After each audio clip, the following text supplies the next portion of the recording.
What's up, everyone? Welcome to Power Play with CJ. Today we're focusing on the New York Rangers and Philadelphia Flyers going into Game 4 after the Rangers got the big 4-1 winning in Game 3 a couple hours ago. And what the Flyers should do between the pipes. I mean, there's always a goalie question in Philadelphia. It's like one of the great Philadelphians of all time, Ben Franklin. The only two certainties in life are death and taxes. Well, goaltending questions with the Philadelphia Flyers can be thrown in there as well because every single year, they do different things, try to address it, and they just can't catch a break. I mean, the irony here is like them, the Bruins, in Vancouver were the three, I think, for decades, most plagued franchises when it came to finding established goalies.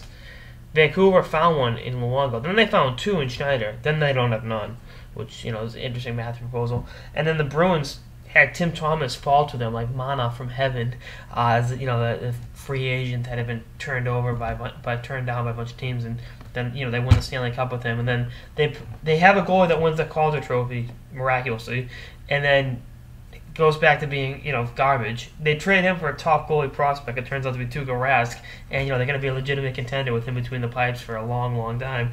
And Philly just hasn't caught that break since Hextall, and I'm talking about Hextall like back in the '80s, not Hextall when he was playing in the '90s in that Stanley Cup on that Stanley Cup Finals team.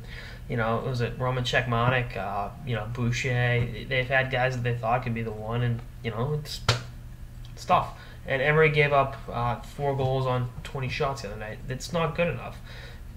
He helped win the first, win Game 2. So Game 1 wasn't exactly the way he drew it up either. So I'd go with Mason Game 3. To be honest with you, at home, you got to have the home cooking, the city of brotherly love out there.